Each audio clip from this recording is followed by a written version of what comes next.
Hello, good evening, a very warm welcome in these weather conditions. The audience is packed here in Taz Kantine despite of the ice and frozen weather we have outside. But I understand that very well because we have some very special guests tonight for this talk about the ceasefire. We were already discussing whether we should have put the title of the event ceasefire in quotation marks, because it's not really a ceasefire if several hundred people have been killed since the so-called ceasefire went into effect in October. But anyway, that's our issue today, and we do have some special guests from Israel, from Standing Together, this organization, Itamar and Amal. Very warm welcome.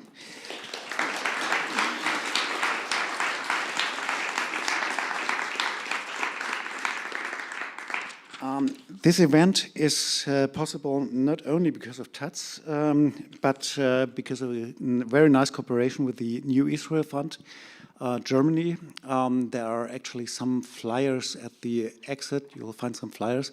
Please support their work. For the cooperation of Friends of Standing Together, Berlin chapter, the Alliance for Middle East Peace, and the Candid Foundation. So please support all of them and be interested in their flyers. Friends of Standing Together also have some flyers which you will find outside. My name is Bernd Pickert. I'm from the international desk here at Taz.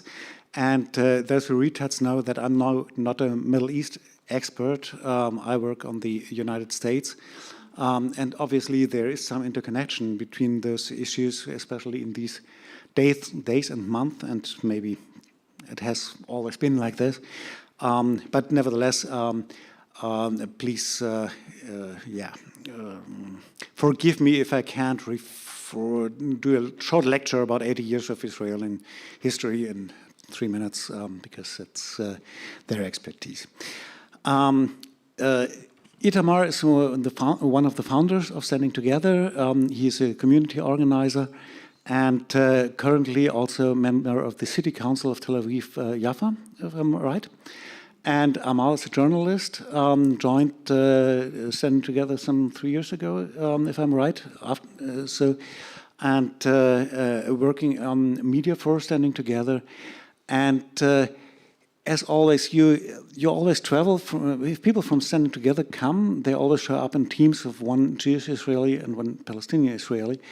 And to get to know a little bit more about your personal histories and your the points of view, or how do you develop your points of view on the current situation, I would like to ask you to introduce yourself a little bit more extensively, how you joined the movement and what were your motivations to do this kind of work. Then we start more to the topic, but I think it would be nice to know this. Do you have your own microphones, or yeah?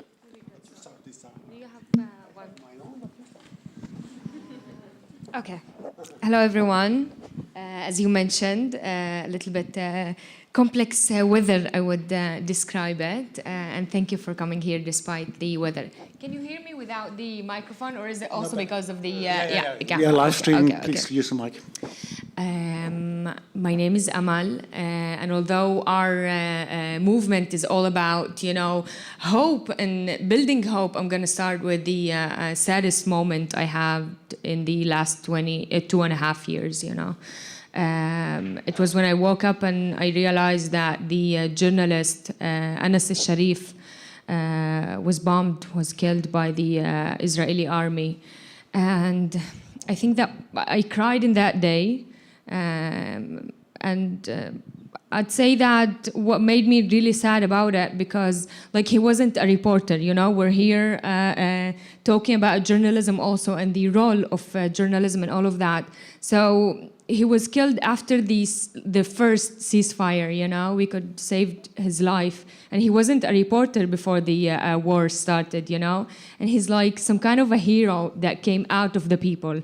And he delivered the voice of the people. Even people, while reporting, held him on their shoulders. And it's an act that we do it back home, in weddings, when they held the groom on their shoulders, and they held him on their shoulders while he was reporting. And even once when he kind of collapsed and started crying, people shouted at him and said, "You're our voice, deliver our voice." So I can't not mention that, and also mention all the tons of journalists that were killed in Gaza during the war.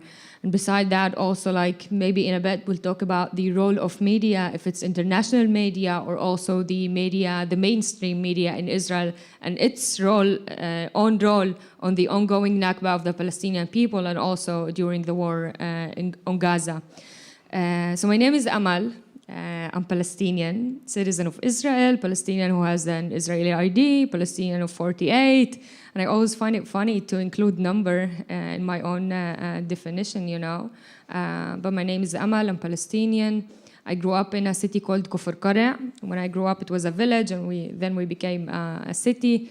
My sister is an economist, and she says, like, this is not good for us, turning into a city.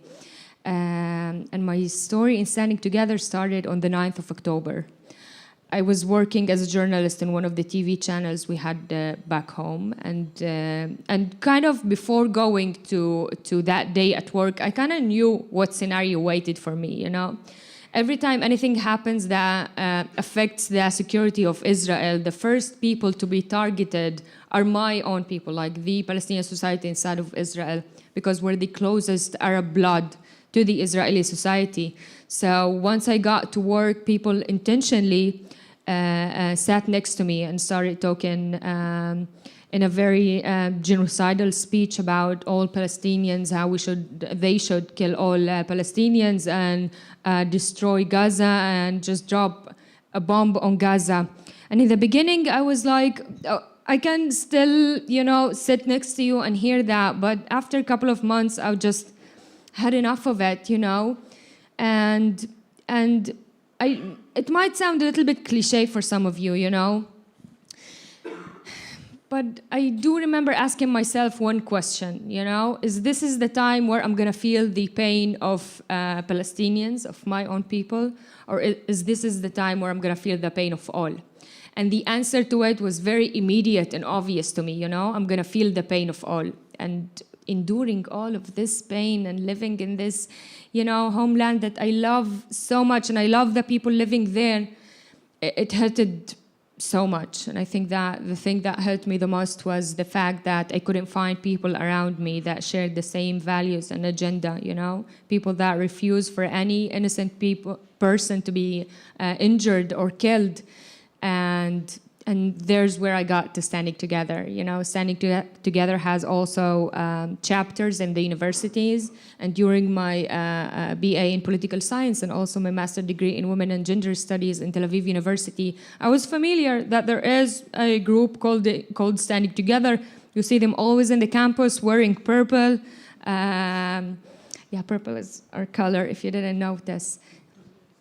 But I never joined, but something changed in me on the 9th of October. I think the thing that touched me the most was the fact that I am responsible for the place we're living in. And it wasn't an accident that I didn't join any political party before or any political home.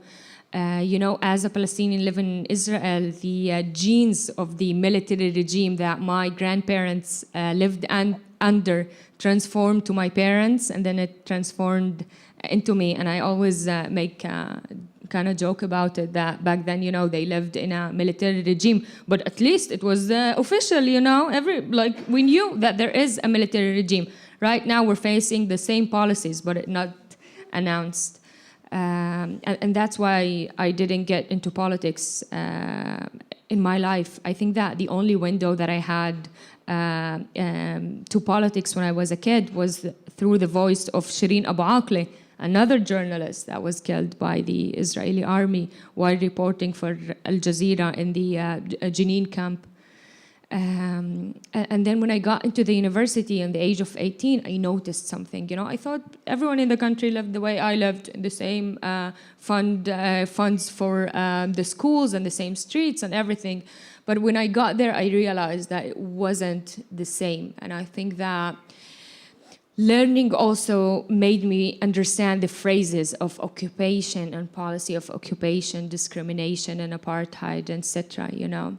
And I understood something that I would like for all of us to understand also, that it is the same hand, you know, it's the same hand that killing Palestinians in Gaza is the same hand that occupying people in the West Bank, and the same hand that, in the nicest way to say it, and I consider myself as a nice person, you know, I just mentioned that for people we met before, that I'm the oldest sister and I have 4 sisters, so my mom really educated me and made me a nice person. I can't say the same about my 3rd sister, but at least me, you know.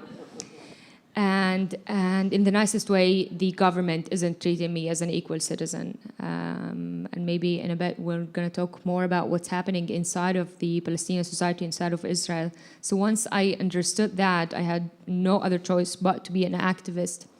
And the thing about Standing Together is, once you enter there, and once I entered there in the beginning of the war, I just understood that it is my not only political home, but a home where I can see a shared future for all, and other people share the same core values that I have. And this is how I got into Standing Together.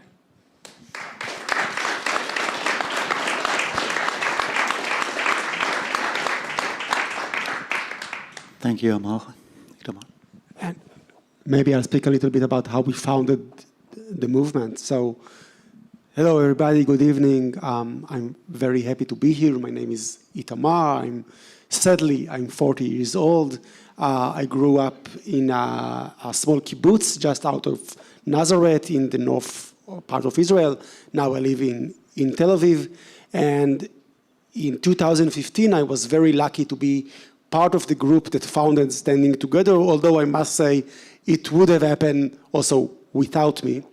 And usually when people ask me to speak about how we founded the movement, the story starts 4 years prior to that. In 2011, some of you already heard this story, we had in Israel what we called the social protest. It was our version of Occupy Wall Street and the Arab Spring and the Indignados in Spain.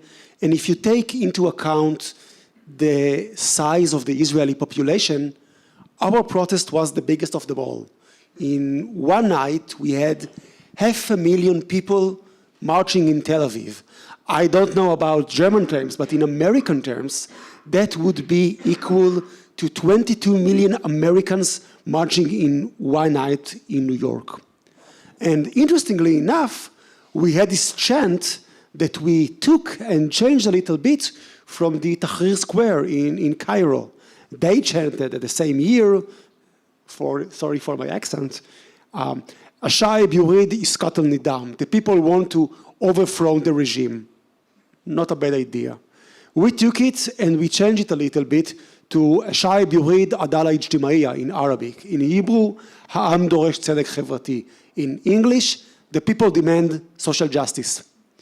And for the first time in our history in Israel, when we said the people, we just meant the people. Not the Jewish people, not the Palestinian people, just the people who live on this land and deserve the same things. We shouted it in Hebrew, we shouted it in Arabic, not in English, not in German. And I was, at the time, a mere protester. I had no official capacity in the protest. And although I was surrounded by tens of thousands of people each and every night, and sometimes even more, I was completely lonely because we were not organized. No one asked me who I was. No one approached me and said, hey, you're coming each and every night. Maybe you want to do something more. What's your name? Why do you come each and every night? We were the many. We had the support of the overwhelming majority of the Israeli society, but we were not organized, and subsequently, we lost. We lost terribly. Prime Minister of Israel, then and also today, Benjamin Netanyahu, completely crushed this protest with false promises. Many of my friends left the country. Many of them came to Berlin after that.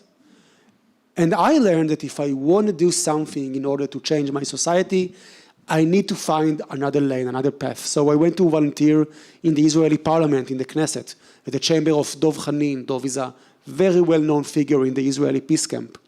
And there I met some people, all of them are citizens of Israel, but some of them Palestinians, some of them are Jewish people, who were also part of this social protest. And we used to speak about how maybe one day we'll have the opportunity to do it all over again, but better this time. And unfortunately, in politics, many times opportunities comes as crisis. And in late 2015, 4 years after that, we had a terrible crisis. The third intifada broke out. It was called in the media the intifada of the knives or the intifada of the loneliness. It was an extremely scary time in Palestine and Israel. Palestinians were afraid. Israelis were afraid. There were stabbings on the streets. There were lynchings on the streets. There were civilian arrests. People just stopped, arrested Muslim women because they just decided that they are terrorists, etc. And in the middle of all that, Benjamin Netanyahu went out to the media and said, I am being asked whether we will always live by the sword, whether we will always live in a perpetual war with Palestinians. And he paused for a second for impression, and he said, the answer is yes. That's it. No hope for the future, just more and more and more war. And what was even more annoying was that almost no one in the political sphere in Israel tried to challenge him on that. Almost no one came out and said, how dare you? Of course it's hard right now, but maybe we have some responsibility. Maybe we should extend our hand. Maybe we should look for a solution. No one tried to do it. And so this group of activists that we've met in the Knesset, we've decided that if no one is going to give us hope from above, we are going to build it from below. And we declared an anti-occupation peace demonstration in Jerusalem. It was October 17, 2015. And we thought that if we're going to be very lucky, 300, 400, maybe 500 people would come to this demonstration. 3,000 people came to this demonstration. And so we had another one in Haifa, in the north. 1,000 people came. It was very brutal and violent demonstration. We were attacked by other civilians and by the police. Then we went to the triangle area where Amal lives, which is a mostly Palestinian area inside Israel. Then we went to the Negev, which is in southern Israel. Then we went to Tel Aviv. And people just kept on coming. And so with the lesson from 2011 on our minds, we understood that this time around, it's not going to be enough just to mobilize all those people, just to tell them, okay, today we're going to Tel Aviv, tomorrow we're going again to Jerusalem. No, we need to organize them. We need to open the door, invite them into the room and speak with them, speak about our vision, speak about our fears, speak about our interests, speak about what is it that we want to do together. And with the chant from 2011 on our minds, the people demand social justice, we've decided that the organization that we are going to build is going to be a people's movement, a movement where Palestinian and Jewish people can work together toward a shared future of ending the occupation, of equality, of a just peace, of social and environmental justice. And this organization, this movement came to be Standing Together, in Arabic, Nakef Man, in Hebrew, Omdim Beyachad. Standing Together is working for 10 years on the ground. Our objective is to create a new majority inside Israeli society because we believe we can bring communities together around shared interest and to force our leaders to give us what we all deserve and want, which is a just peace, equality, and social justice. As I said before, I'm 40, I'm doing it for more than 10 years now, so at least a quarter of my life. And for me, Standing Together is a very personal project. This is the project of my life. And I'm doing it, I would say, out of a very selfish reason, I love my land. I love my people. I love my country. I'm very angry at my society. I have even harsher words, of course. But I can't imagine myself living any other place. I lived in the States for a year. No, thank you. That's not for me. I don't want to live in the States. No offense, I don't want to live in Berlin. It's way too cold. I want to live in Tel Aviv.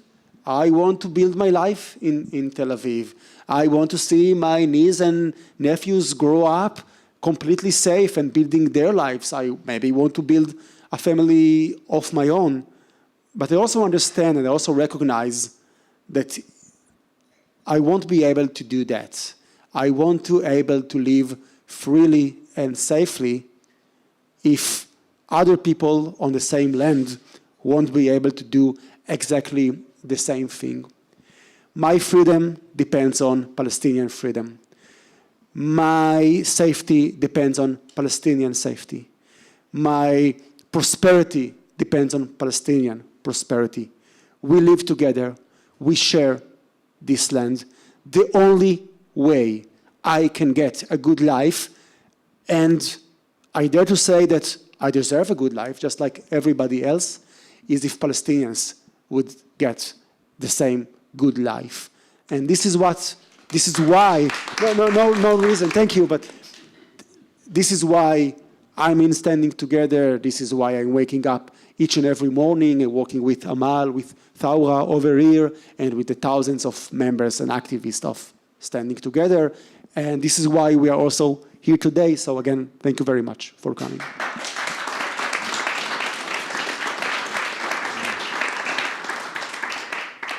Thank you very, very much for this kind of introduction to yourself and to Standing Together, to your work.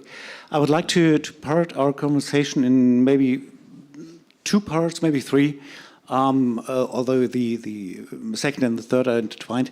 The first part would be starting from where we are now. After more than 2 years of war, after a ceasefire which went into effect in October, after we saw US President Donald Trump and his son-in-law Jared Kushner presenting their peace, board of peace in Davos, and sort of some graphics, some photos, AI-generated photos of the future Gaza Strip, and even a map of the development of Gaza, the future development of Gaza, without any Palestinian representation in this panel when they presented it. And what we see going on. I mean, you talked about journalism. We are a media organization. In the 2 years of war in Gaza, more journalists than in any other conflict in modern times were killed. Still, until now, international media doesn't have any access to Gaza. There was only some embedded access with the Israeli army over the last 2.5 years. But only for short moments and without any possibility of free research. So everybody depended a lot on those brave Palestinian journalists who kept the international agencies, international media, including Taz, informed and wrote their reports, and many risked their lives in this work. There was no other conflict where that many aid workers from international organizations were killed as in the last 2 conflicts. So. After all, there is a lot to heal. I don't know if this is even possible, but there is a lot to heal on both sides, I would say, because we also could understand very deeply what this October 7th was for Israeli society and for Jewish families. And I personally work with people of second generation of Holocaust victims. And so the re-traumatization by this day was visible, was feelable, was obvious, and it was intentionally. And so there is a lot to heal. And if you look at the current situation right now, after all the action President Trump took and made it his own thing, even at one moment saying we owe Gaza, right now they are not talking about owing Gaza, but nevertheless they are making plans for it together with the Israeli government and some international investors, maybe from the Emirates. You don't know exactly. But what do you make of the current situation, and where do you find yourself in this current situation? Maybe talk about the current situation, then media. So I'm not a journalist, and I can't dive into Trump or Kushner plan, to speak about this part of the plan or that part of the plan. But what I think, as a political activist, what I think that you should know is that there is no ceasefire. It's a better situation than before.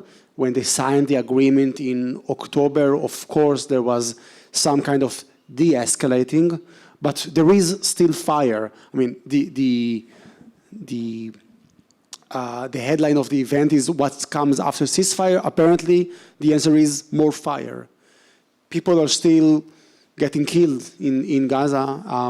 We're talking also about children that were just getting killed in the last few days. That the situation in the humanitarian situation in Gaza is still very, very, very bad, and we are all very, very scared. For us, it was a good thing when they signed the ceasefire agreement because, of course, we wanted the bombs to stop, we wanted to get back the hostages, we wanted to advance from this horrible genocidal war, but we are still very worried because we know, because we hear it from people both in our government but also in the Israeli army that they are talking about going back to the war. They're banking on the fact, or they're guessing that Hamas won't give up its arms, and so they would be able to re-enter the parts of Gaza where they were forced to go out and to re-enter the war.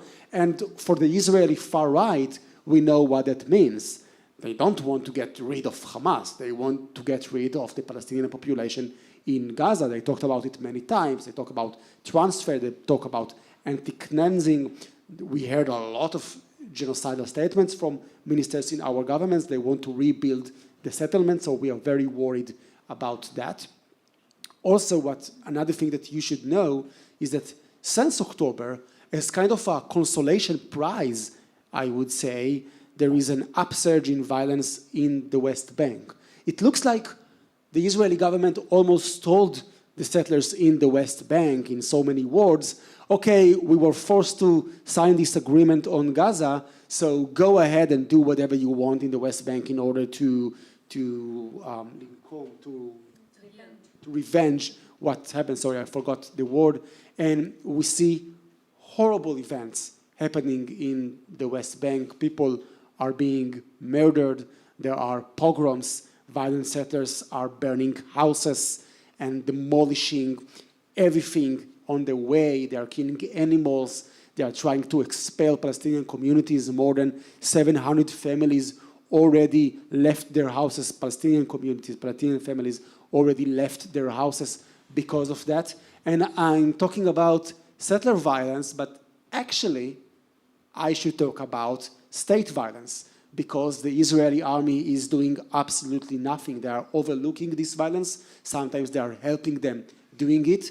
And I'm not saying that because I read it on the news. I'm talking out of personal experience when I'm going to the West Bank in order to do protective presence, to be with the Palestinian communities over there. And I'm calling the army and I'm telling them, right now there are settlers attacking this and that community. You should come.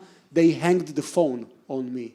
And when I called again, the officer told me, you are coming to our territory and do whatever you want. We are not going to protect you, and we are not going to protect those Palestinians that you love. This is an army officer told, especially me, on the phone. So this is another thing that is going on, and we are very worried about that, of course. And maybe the third thing you should know about what's going on in Israel, and then I'll stop talking, is that this violence is also happening inside proper Israel, inside Israel itself.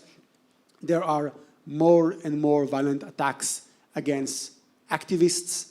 There are right-wing activists that are going to people's houses. They're knocking on the doors, 11 p.m. at night. They're knocking on their doors and they're asking them, why are you going to the West Bank to protect Palestinians? And this is, of course, meant to threaten them. They are going to the offices of organizations. They came to our office a few weeks ago. They're attacking people on the streets while they demonstrate for democracy or for ending the occupation, etc.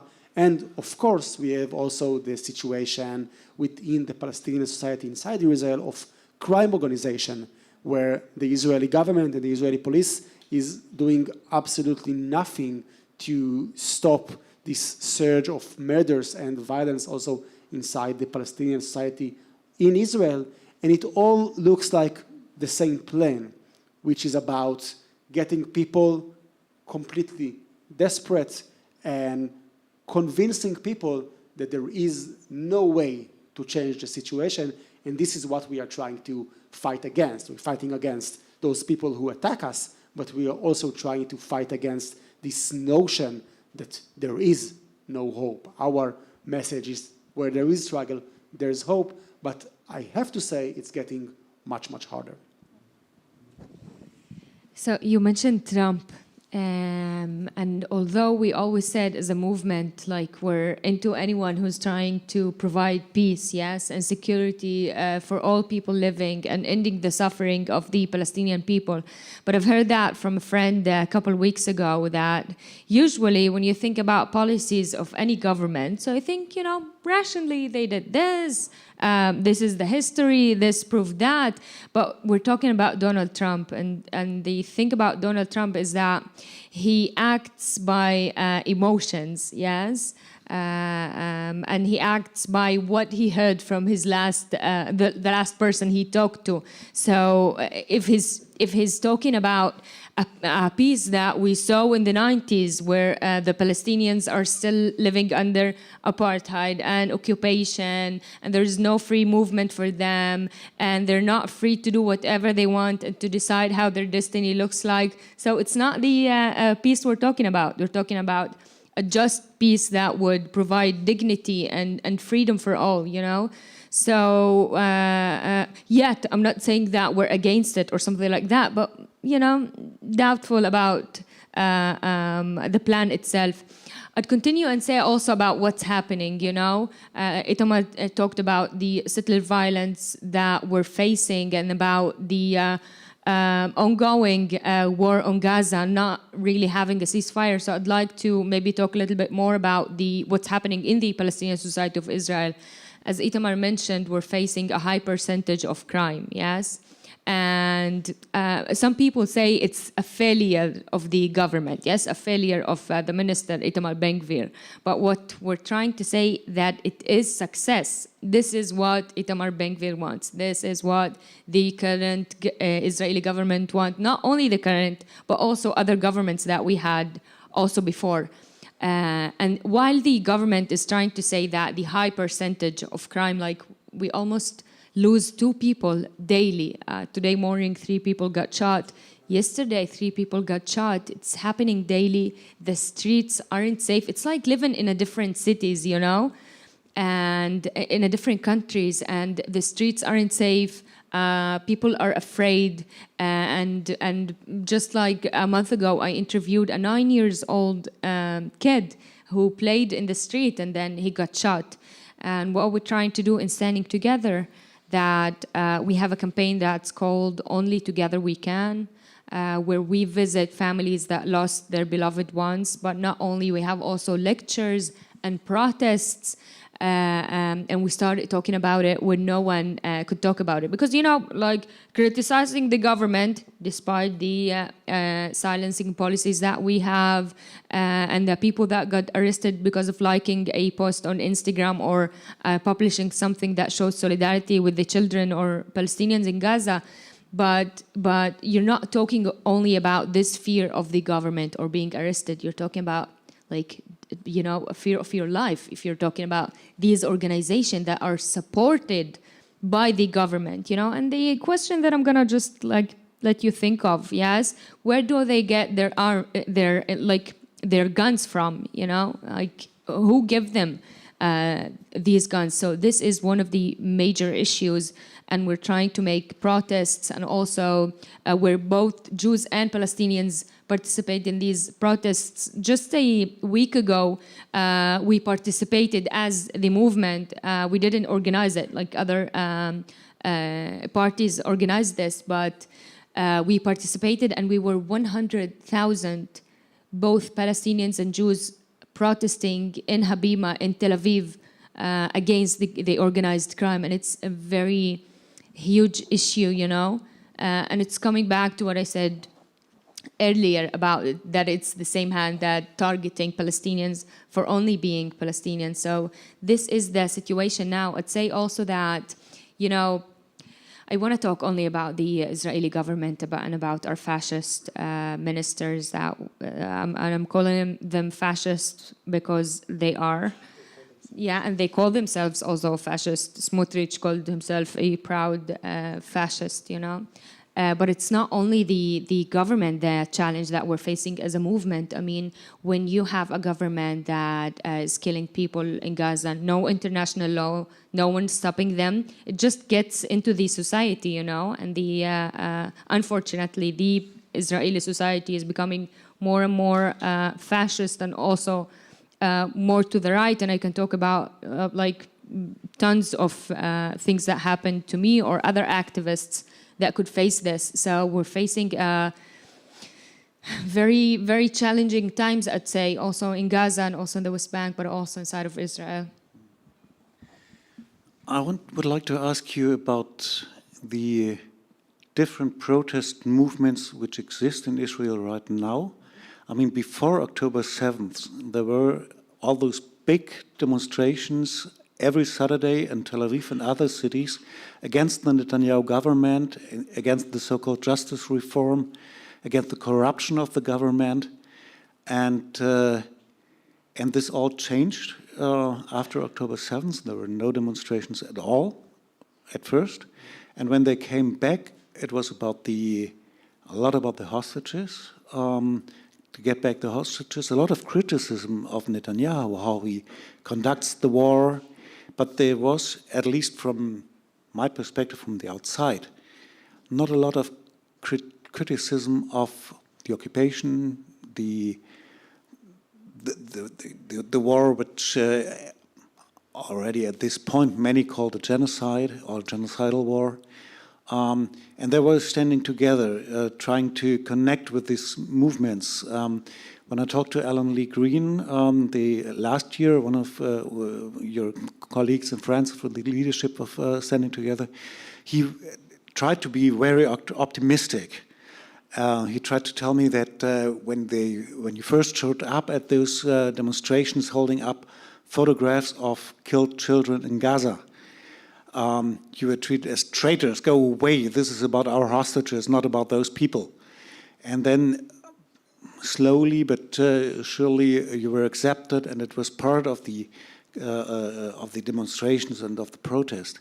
Nevertheless, the impression is that you're a very, very small minority caring about the situation of the Palestinians, and that this attitude of, well, look at what happened October 7th, this barbaric act, and we can't live with those people anymore, is somehow very, very represents the majority of Israeli society right now. Do you agree with that? And how do you fit in as a movement in this kind of circumstances?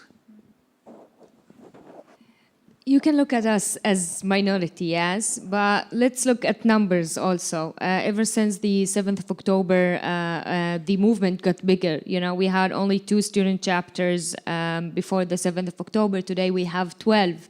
We have 14 circles from the north to the south, where both Palestinians and Jews meet together and also do activities together. Also on social media, we're the largest movement that speaks about politics that we have in the country, also on TikTok and also on Instagram. So we're getting bigger. Thousands of people are participating in the protests that we have and also saying the same agenda that we do.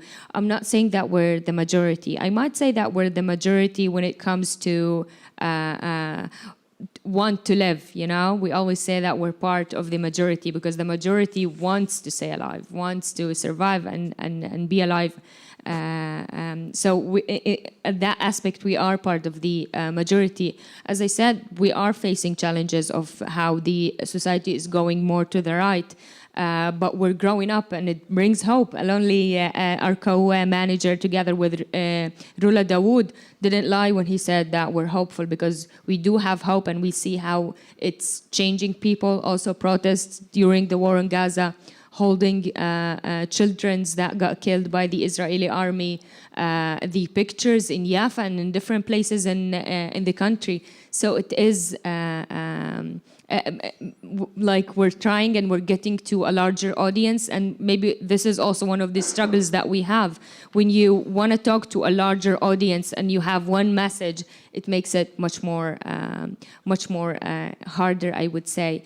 I'd say something, and I don't know if you agree with me, Itamar, or not, but yeah, okay, cool. Let's check. Fine. About the protests in Kaplan and like in different places, you know, the very famous MK, it's been in the Knesset for 30 years now. Like it's time to change him, I think also. Ahmed Tibi said, the MK said, Israel is a Jewish and democracy. It's democratic for Jews and Jewish for Palestinians.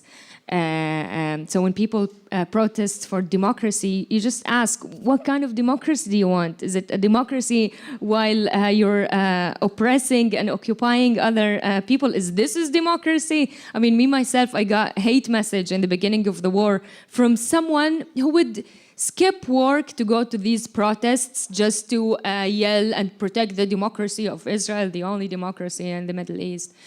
Yeah. And in the beginning of the war, I just uploaded, you know, I was afraid in the beginning of the war to post anything or talk about anything. And I do remember my first story that I uploaded it on social media. I wrote there, kids were being killed all night, such a fake word and fake values, you know. And then she sent me, and I'm talking about someone who like fought for democracy, yes. She sent me a message saying, if the people on the other side would know how liberal you are, they would also kill you, or something like that. And it was way worse message, but I'm gonna like save it. So that's the question. When Israelis ask for democracy, what kind of democracy they want. But I'd say that also in these protests, we were there and we were part of this struggle. And on the 9th of October, we were the first in the country to say that we want a deal. We want a hostage deal, and we want a ceasefire, and we spoke about both of them. And back then, maybe 1%.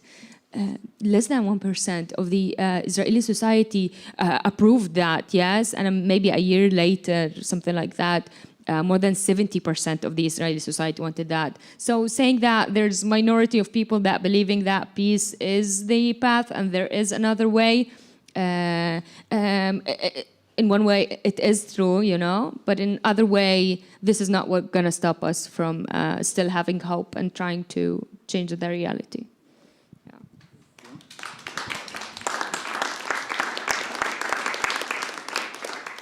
If you wonder, I do agree. Maybe I just say very briefly, I refuse to accept the idea or the notion that the Israeli society is beyond saving. I refuse to accept it, because if I would accept it, that means that I need to leave, that Palestinians should leave, Palestinians should run away because they're coming for you and they're going to kill everybody. I refuse to accept it, because if we'll accept it, that means that the reality is going to be genocidal and horrible and terrible beyond imagination. As Amal said before, on October 9th, when we spoke about a hostage deal, less than 1% of the people supported it. Now it became around 70–80%. When we first came to demonstrations with the pictures of those murdered children, yeah, people called us traitors, but after that, more and more people took those pictures. We even got to a point where I made the Tel Aviv municipality apologize for its workers taking down those pictures from a wall in Jaffa. So things can change.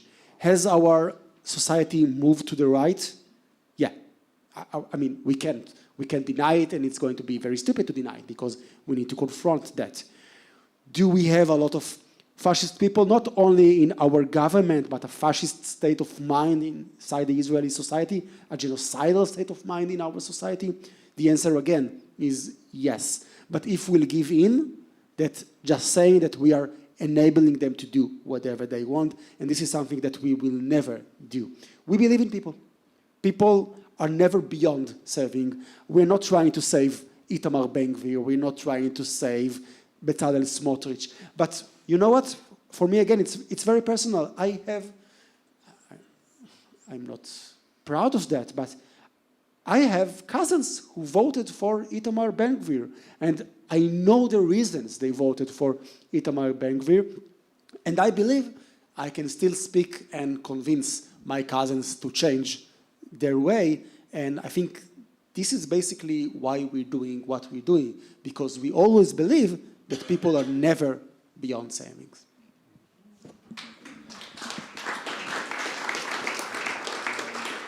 Thank you. I would like to have one last question from my side and then open up to you for questions or comments. We do have time until 8:30, so there is enough time for your questions. And also for those watching on YouTube Live, you can put questions in the live chat, and I will get those questions here and can ask them to Amal and Itamar. So my last question from you would be, there will be elections in October. If we had talked 3 years ago, maybe there would have been some hope in those elections because, well, before October 7th and even in the year after October 7th, I guess, all the polls suggested that if there were elections right now, in this moment, there would be no majority at all for those fascist parties and this Netanyahu coalition. Right now, the polls look different. And if it comes to the Palestinian-Israeli situation, no possible coalition seems to offer a real different approach. What do you make of it, and what will be your approach as an activist organization towards those elections? Okay, so a quick course about Israeli democracy.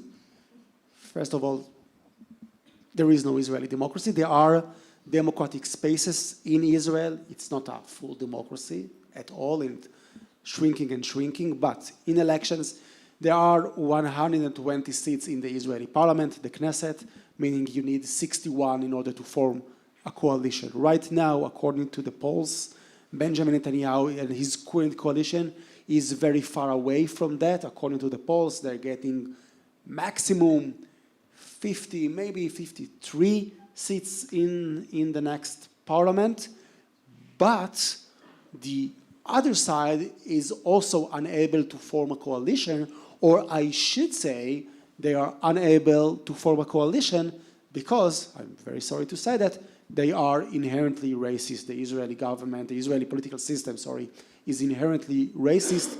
And according to the polls right now, nobody is going to be able to form a coalition, 61 seats majority, without the Arab parties, who apparently are going to run together. There are 4 parties who represent the Palestinian society inside Israel, and it looks like they're going to run together, which means they're going to get a lot of seats, around 15 seats. I'm very proud that I worked in the first campaign of this joint list in 2015. We got back then 13 seats, after that 15 seats, and maybe if they'll have a good campaign, they also have 17 seats. So apparently it looks like right now nobody would be able to form a coalition without them. And unfortunately, many Jewish politicians in Israel are saying, oh, we can't form a coalition with Arab parties, and hence that looks like we're going to have just another cycle of elections, probably sometime around 2027, the spring of 2027. For us in Standing Together, it's ridiculous. If you can form a joint Palestinian-Jewish coalition, that's the best thing that can ever happen to Israelis and for Palestinians. And so what we are going to do and what we're doing in each and every election, we can't tell people who to vote for. It's illegal in Israel for civil society organizations to say who people should vote for. We can tell people to get out and vote. We can tell people that we encourage them to go and vote for certain issues. So we can tell people, go and vote for the parties that want to end the occupation. We can't tell them who are those parties, but we can tell them to Google it and they will find out. And we are going to talk also, even before the elections, about this possibility of forming a joint Jewish-Palestinian Jewish coalition, because we believe that's the way forward. Are we going to succeed? I don't know. I'm not sure yet. I personally very worried because Benjamin Netanyahu is a very skillful politician. He is getting stronger by the day. But again, right now, it looks like a deadlock. It looks like no one is going to form a government. And I think our biggest worry is that people like Naftali Bennett, if you heard the name, he's considered to be in the other bloc, the anti-Netanyahu bloc, although he grew up in the right, he grew up in the settlements. But we are very worried that he will see the situation himself and will calculate that for him it would be better to be just a minister under Netanyahu again, and then we'll be able to succeed him, and that would be a disaster for everybody, and we're hoping we'll be able to prevent it. You want to add something? Maybe one sentence about the urge of voting. I think that more and more young people are having this urge of voting. Me myself, I didn't vote in the last round of elections. In 1 or 2 years, we had 5 elections. Yeah. And I didn't vote, and now I know I made a mistake. That's how we got Ben Gvir as a minister. So now, also in the Palestinian society inside of Israel, more people know that we should vote. To make a difference, despite the lack of trust in the authorities or in the Knesset.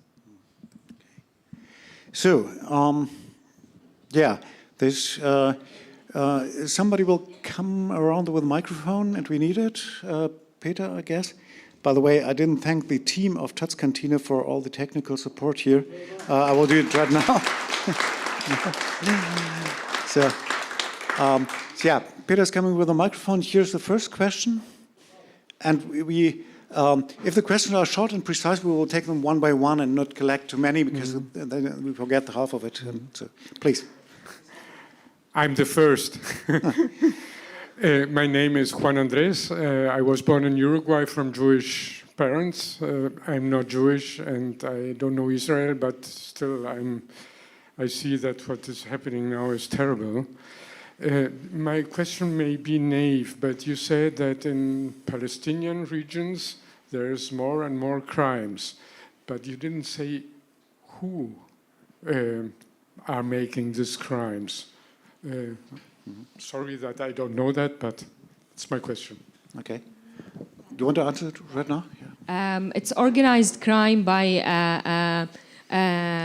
criminals, criminal groups that developed in the last 20 years. I think most of them are Palestinian citizens of Israel, and of course they're guilty, and they're the one to put blame on. But when someone kills and no one does anything, they don't arrest them or do anything. So it is also the responsibility of the government itself. So they're criminals within the Palestinian society. And you can also look at different causes of this, more than 40% of the young people aged 18 to 25 don't go to college or don't have a work, don't have any platform that they can go and get skills. More than 51% of the Palestinian society inside of Israel lives under poverty. So all of these elements, take the most idyllic society in the world and put them under poverty and without any platform or spaces or to give any skills to these children, they eventually maybe choose this way. Yeah. And maybe if I might add something, I thank you for this question because it enables us also to say that there was a parallel problem also inside Jewish society a few years ago, something like 10 years ago, in places, cities, Jewish cities like Netanya and other cities in Israel. There was organized crime inside Jewish society, and the police completely crushed the organizations. We all knew their names, the name of the local Tony Sopranos, and they are all in jail right now. So it just goes to show how it's possible to crush also the same organizations in the Palestinian society, and the fact that no one is doing that is an evidence that they decided not to do that. And I may add, I told it even yesterday, we had a group of people and we talked about it. As a member of the city council in Tel Aviv, I sat with a Palestinian woman lives in Jaffa. Her son was murdered, and the police officers came to her house and told her, "Hey, do you want us to tell you who the murderer is, so you can revenge, you can take care of that?" And she told them, "No, you need to arrest the murderers." And they explicitly and very bluntly told her, "This is not going to happen. We are not going to interfere. But again, if you want us, we can tell you who the murderer is." So this is the situation right now that Palestinian people inside Israel need to tackle with. Thank you. Over there, and then we come back to the middle. I have two precise short questions. The first one is, do you also have a strictly political agenda? That means when you're speaking about my rights are their rights, does it mean equal citizenship for all? That means a one-state solution, as like 2 states can only end in apartheid. The second question is, everybody is now focused on the Gaza, but would you agree that right now what's happening in the West Bank might be even more severe in terms of a future living up together? For many years, 8 years to be precise, we said that we would support any kind of solution because there are many kinds of solutions: the 2-state solution, the 1-state solution, the federation, the confederation, etc., etc. We would support any kind of solution if and only if it would guarantee the freedom and the historical justice and the safety and the prosperity of everybody on the land. After October 7, we do recognize that it would be impossible to jump from the current situation to a one-state democratic solution. That would be impossible because the two societies are too fearful of one another. So what we are talking about right now is a 2-state solution, but not the 2-state solution of the 90s, when they used to speak about 2-state solution during the 90s or the old Israeli peace camp. They spoke about separation between Israelis and Palestinians. We will be over here and they will be over there, and that's it, we've done with Palestinians. And they talked about an independent Israeli state next to a quasi-independent Palestinian state with no army, with no rights, etc., etc. No, this is not what we are talking about. We are talking about 2 sovereign, real independent states with open borders. We do not want separation. We want open borders. I mean, it's ridiculous to think about separation. There are 2 million Palestinians living inside Israel. So we are talking about this kind of solution with the recognition that we are all part of this land. We all have connection to this land. And this is a shared homeland of Palestinians and Jewish people.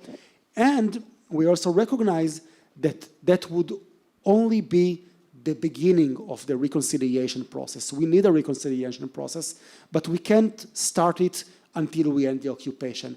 That would be ridiculous to ask Palestinians to do a reconciliation process while the boots of Israelis are on their neck. We need to end the occupation. We need to establish a border in order to start and building the trust between the 2 communities. And we know and we hope that after we'll do that, maybe in 10 years or 20 years or 50 years, how long it will take, the people of Palestine and Israel will decide that we don't need those borders anymore and we can live together in one democratic state, but that would probably going to take time. And regarding the situation in the West Bank and in Gaza, I think it's very hard to judge what's more severe, what's more urgent. We're talking about human lives, and basically, we're talking about the same situation, because the situation is connected. When they signed the ceasefire agreement in Gaza, as we said before, the violence started to surge in the West Bank, and probably if the Americans or someone would stop the settlers and the army from doing what they're doing in the West Bank, maybe we'll see the repercussions again in Gaza. So I would say that the whole situation is extremely urgent. And actually, we're sitting here when we have this conversation, but actually, we do not have the time. And what we really need to do is to build this new majority inside Israel, and also to really move the international community, especially the German government, who's sitting on its ass, to force the Israeli government to end the occupation, to end the military control over Palestinians, whether it's in Gaza, whether it's in the West Bank, and also, of course, to give everybody the same equal rights also inside Israel. This is all one very urgent and scary and dire situation. Okay, one question there, and then the next one is here. Yeah, first, thank you very much for this evening. Then my questions. If the Jewish parties would agree to make a coalition, what about the Arab parties? Would they say first ending the settlement and then we make coalition? Or is there any small chance to also when the public opinion goes in this direction, that there can be a coalition?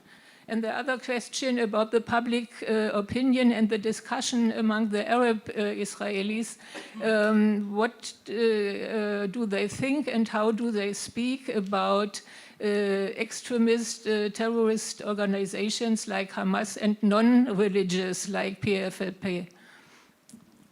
And how free are they to tell their opinion? I'd say that we already in the last Knesset we saw the MK Mansour Abbas, which is an Arabi Palestinian citizen of Israel that sat in the coalition, and the government of Bennett. So he's willing to do that. I don't know what's the situation right now, but he already did it before, And I think that I'm not speaking, of course, by the name of the Palestinian parties inside of Israel, but they're just asking what kind of coalition that would be, because they don't want to be part of a coalition that supports another genocidal war on Gaza or occupation and apartheid on the West Bank. So, in what terms do they go into the coalition? And despite we agree, we don't agree. Is only through the coalition people can get the budgets that we need as Palestinians inside of Israel? That's a very large question. But Mansour Abbas did it in the last government of Bennett, and he might do it again. So there is a will, at least from some of the parties. Not all of them. There's some that would never sit in the coalition, would always be in the opposition. That's regarding the first question. I think I understood your second question. I think I understood it, but if not, please correct me. I think that the thing that we're always asked as Palestinian citizens of Israel is kind of, do we condemn? What do we think about what's happening? And if we didn't condemn enough, then we're not enough human. And I always say it back home, yes. Most of the people that ask me or ask other Palestinian citizens of Israel to condemn are the same people that saying we should kill all Palestinians in Gaza and this. how do you say it? Like mixed, yeah, the dissonance between what they're asking and what they're saying is definitely not rational, I would say. But other things, and I read it in a book called The Responsibility of the Minority. The writer said there that the Palestinians living in Israel are the most Palestinians that can see like both sides, you know, both narratives. Because we speak Hebrew, we live in the Israeli society, we go to the Israeli academia and work also in the Israeli society, and we have friends and we live, like literally live together. So we're kind of, and this thing is something I really love about my society, that we're kind of in the middle. And most of the times it's so exhausting being in the middle, you know. But it also gives you a more like wider perspective about what's happening. And I could say that also Itamar Ben-Gvir expected that the Palestinian society after the 7th of October would go on the streets and attack Jews and it's something that comes from up, and it doesn't show what the reality is. Is there extreme people in my society? Well, of course, in every society there's extreme people that would support violence, yes. But I'd say that, and this is a credit to give the Palestinian society inside of Israel, I would say that we're one of the most, and that's why it's sad that we have the organized crime, but we're one of the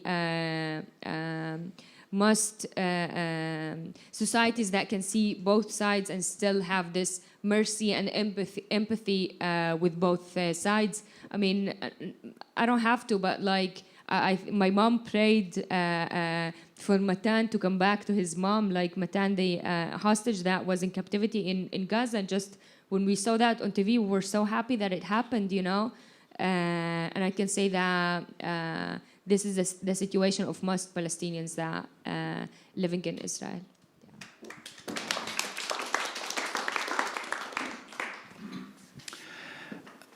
Thank you very much for your brave work.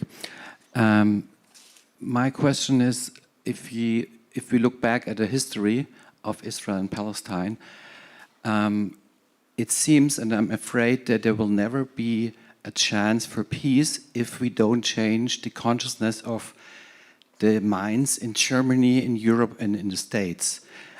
Because my perspective is that the fact that Israel is going to be a fascist country and the democracy is decreasing has to do with the fact that this path is supported by Germany, by Europe, and by the States. So my question is there any chance for the peaceful people in Israel, in Palestine, and wouldn't you have peace for a long time if Israel would be treated by Germany, by Europe, and by the States according to international law, and Palestine the same?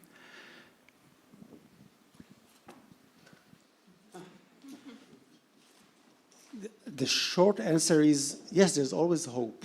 I understand your point, and of course the international community is enabling what's going on, not only in the last 2.5 years, but since 48, since 67, etc., etc. But you know, I'm old enough to remember the 90s and the Oslo process and all that area. And don't get me wrong, the Oslo Accords were far from perfect. But at least there was some kind of hope on the land, hope for Palestinians, hope for Israelis. And back then, it was common sense to speak about Israeli-Palestinian peace. Benjamin Netanyahu spoke about Israeli-Palestinian peace. His first slogan in 1996, when unfortunately he won the elections against Shimon Peres, it was Netanyahu building a secured peace. He spoke about peace. Now, of course, he will never pronounce this word. And I'm telling you that because, again, I understand where you're coming from, but I refuse to accept the idea that Amal's faith, Harwa's faith here, my faith, Palestinian faith, Israeli's faith depends on what your government and the Trump government or the administration and the Macron government, etc., are going to do. It depends on us. And just like during the 90s, we believed in peace, it is possible to believe in peace again. And actually, in surveys conducted after the genocidal war in Gaza and after October 7 already happened, both in Gaza, in the West Bank, and in Israel, those surveys discovered that the majority on both societies would like and would accept a two-state solution, but it also discovered that the majority on both societies think that the other society do not accept this kind of solution. So my hope is emerging from the fact that the overwhelming majority of the people on the land in Israel and Palestine want to live in peace. They just don't think it's possible. And our mission is to show them that it is possible, that there is a partner on the other side. There's no symmetry here. The Israeli society is much more responsible because we are the force on the ground. We need to extend our hand, and then we will discover that Palestinians extend their hand in return. And if that happened, when that will happen, because it will happen one day, no one is going to stop us from making peace. Not the American administration, not the German government, not the British government. No one is going to stop us. That depends on us. That's not to say that you don't have a role, and we can speak about your role, the international community role, but in the end, it depends on Palestinians and Israelis. And when we will extend our hand, that will happen.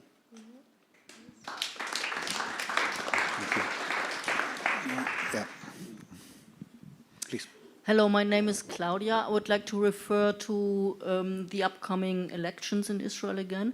And my question is regarding the massive governmental action against the democratic system and mainly against the judicial system in Israel. How serious do you think the danger is that the elections in autumn might not be free or might not even take place at all?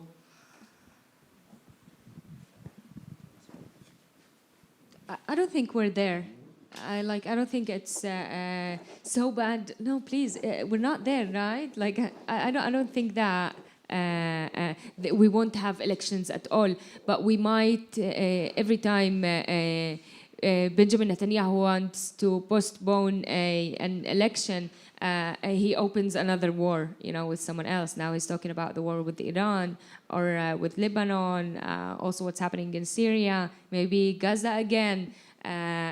So that's a possible scenario, I would say, like having another war. But me personally, I don't have this concern of like not having maybe a fair election or not having election at all because of something more related to democracy. It might be related to security more. This is how I see it, at least.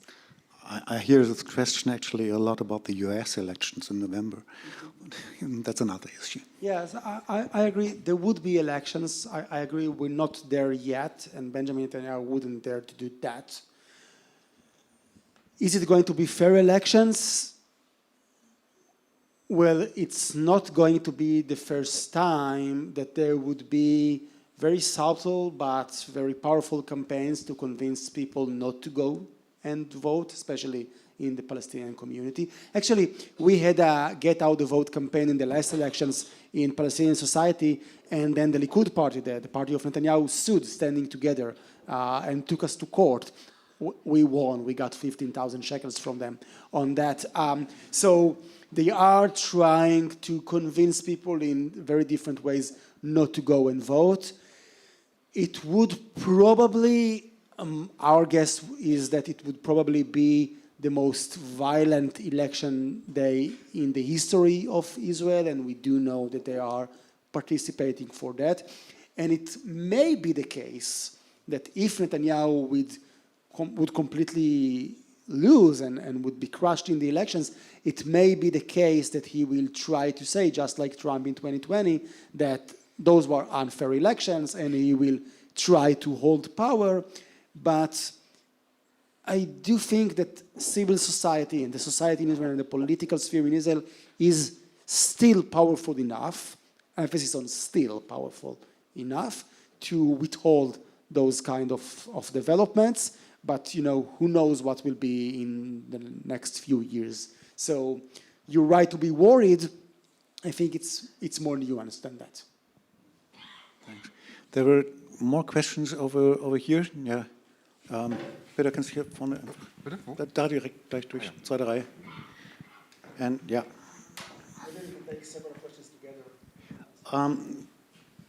Yeah, maybe we should collect some 2 or 3 questions together because we just have a couple of minutes left. That's right. So please start. I'm not sure what you think about sanctions and boycott, and how far pressure from outside is crucial or not. I mean, I just figured from your words to another question that I think a bit different from other Israeli human rights organizations. You don't put so much emphasis on pressure from outside. Is this true? And then again, which forms of boycott do you find helpful? Please. Hello, and it's a question about the future of Standing Together. We had in Germany a grassroots movement about peace and environmental. Now that the party Greens came out, and what's the yes or no of forming a party out of Standing Together? Mm-hmm. And then we have one more question over here, and 2 more questions. One here, one back there, and then we sum it up. Speaking about two-state solutions, I think there are now so many settlers already in West Jordan land. I don't know what to do with them. I don't know if it's millions, but hundreds of thousands of settlers.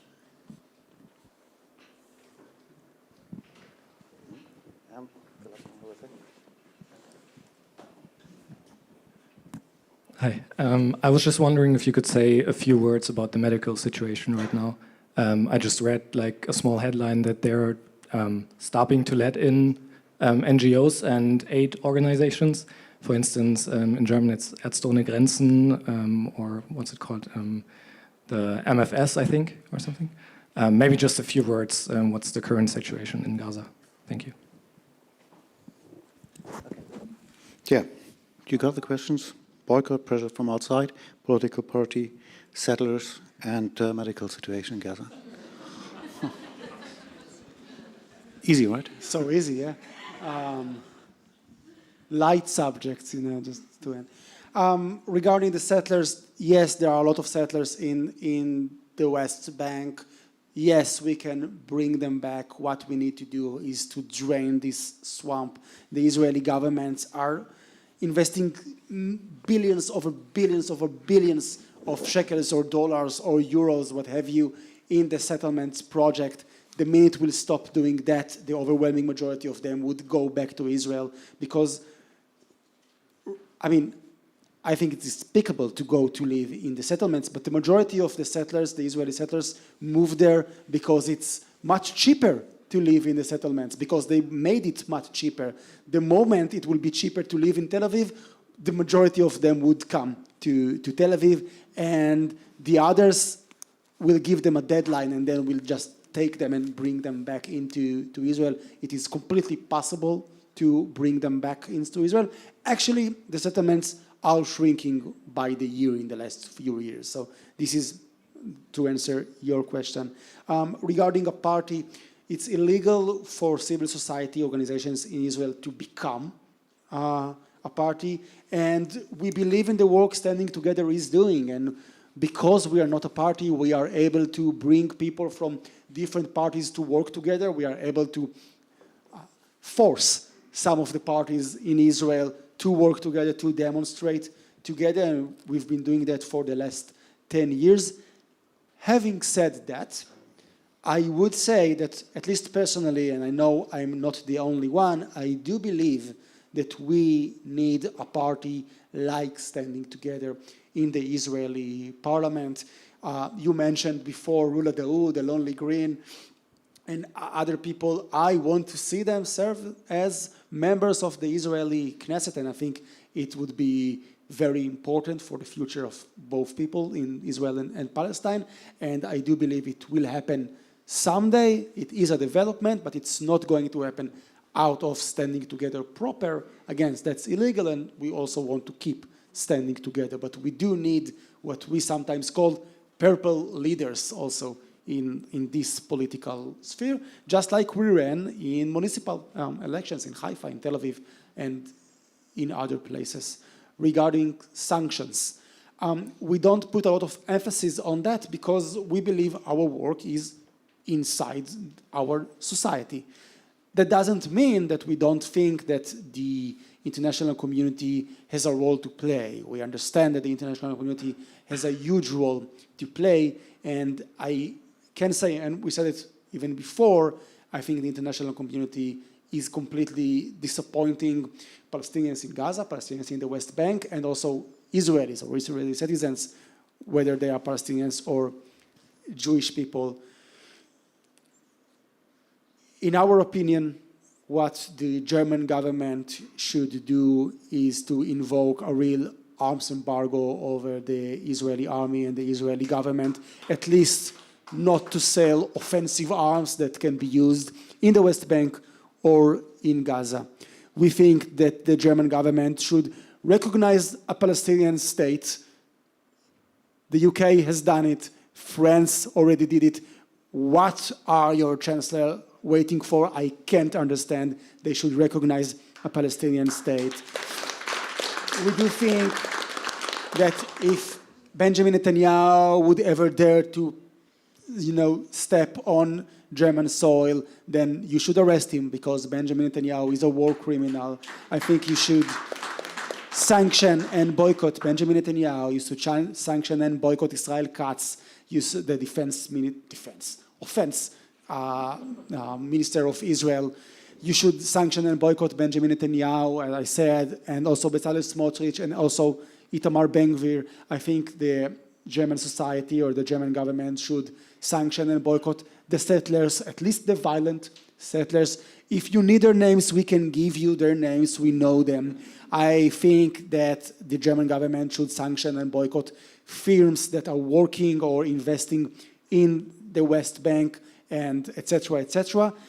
We do not think that people should boycott the whole society, because if you make the mistake of thinking that all Israeli society is one and the same as Benjamin Netanyahu, you would only help Benjamin Netanyahu to coalesce and to organize a society around him.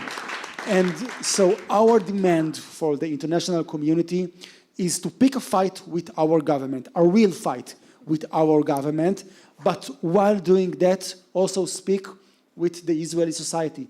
Israelis care a lot about what is it that people say about them around the world. And if Chancellor Merz or any other German leader in the future would tell Israelis, and it's very easy to do in the 21st century and social media, etc. We are picking a fight with your government, and we are doing it in order to save Palestinian lives, but we are also doing it in order to save your lives. And we are doing it because we recognize and understand that what your government is doing is also against your interest, and we care about your lives. We care about your future. We care about your safety, and we are doing it because we understand that you are also different from your government. That would go a long way in helping us mobilize and organize our society against those war criminals. So this is what we demand from the international community, and we think it's long overdue that the German government and all the other governments around the world will do exactly that at the bare minimum.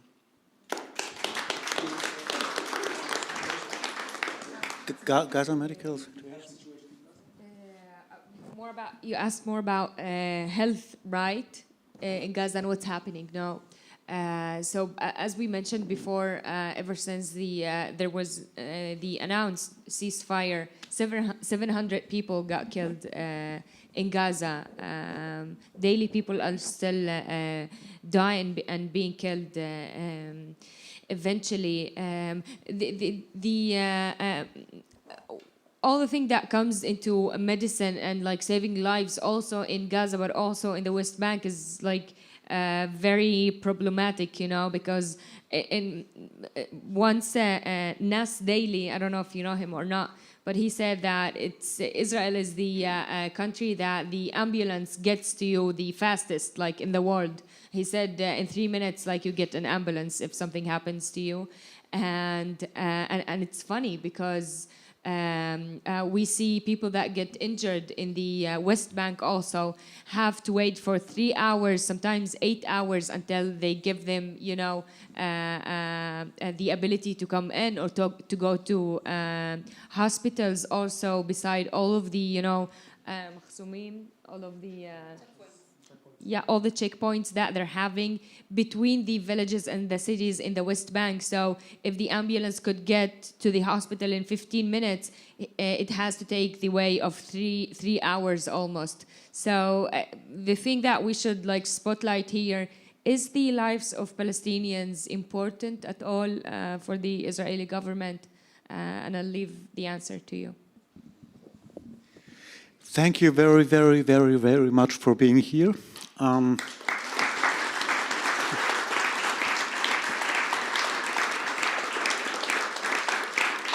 little bit, I don't know how you feel, but every time I speak to you guys, and this is beyond the boundaries of journalistic impressions, I just add up with one wish: if only there were more people like you. No? Yeah.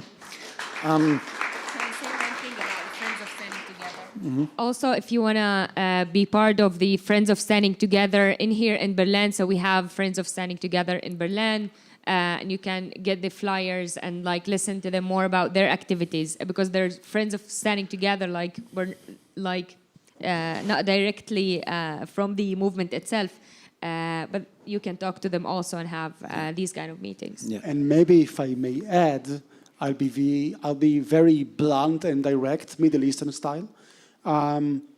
If you can also support our work on the ground by making a monthly or one-time donation, that would go a long way. We're not getting any government funds, not from our government, they're not going to give us anyway, but also not from any other government. Standing Together is completely built on donations from Israelis and from people abroad. And if you can afford even €5 a month, would go a long way in order to help us fight our government, fight the occupation, fight. Yeah. Okay. You can speak with Zara. You can get her card and to. You want to say something? Huh. Okay. The flyers and the cards are out there at the exit. You find it there. For those of you who are watching from the internet on YouTube, please look up Standing Together, the websites. You will find the necessary information to be able to donate via the internet. So, again, I know you have a whole tour in front of you to other German and European cities. You will talk to institutions, will have public events, talk to many more journalists, I guess. And so good luck with that tour. It's an important work. And thank you all for being here. Thank you for watching.